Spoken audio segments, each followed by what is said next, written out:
Welcome to Bible Reader Companion. We are continuing in our studies of Hebrews chapter 3 through 5, continuing to look at a book that's designed to lift our faith, give us strength to stay strong, and was written to people who were facing the challenge of remaining true in the face of persecution.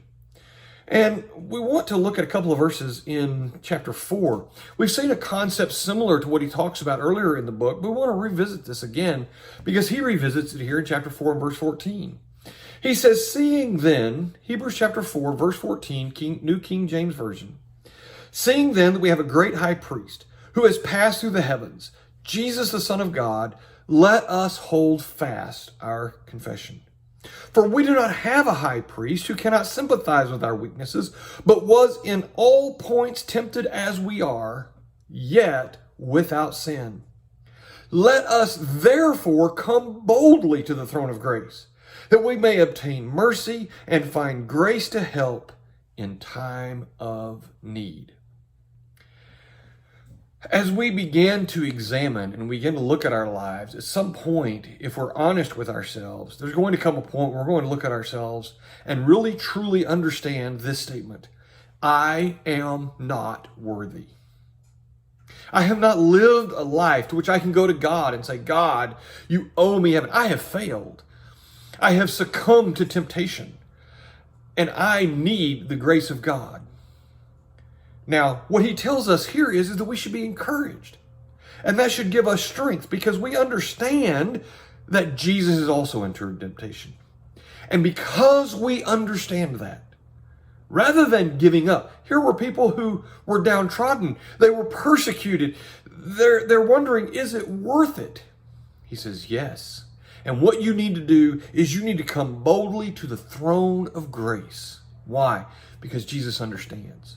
Because Jesus recognizes what you have been through. When I come to God and I bow my knees in prayer and I say, God, I have failed. I have fallen short. Jesus understands. Jesus knows. Jesus has been tempted. The difference is he overcame. He succeeded in not falling prey to the temptation. But he offers us mercy and grace. He recognizes what we've been through. But we have to come to him. We have to approach and receive that mercy and that grace. So when we look at Jesus and we look at what he did, it's wonderful, it's great, but it also helps us relate and say, thank you for what you did. And now I come to you as another who has been tempted. Only I have fallen short and I need strength and I need guidance.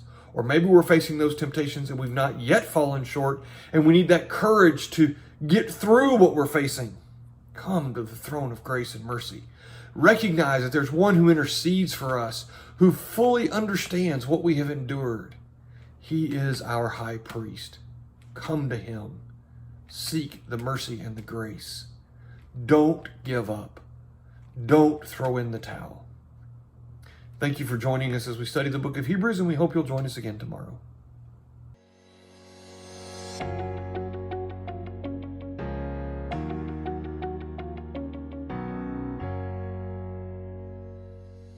Thank you for taking the time to watch this video. Subscribe to our YouTube channel and follow us on Facebook for more content like this.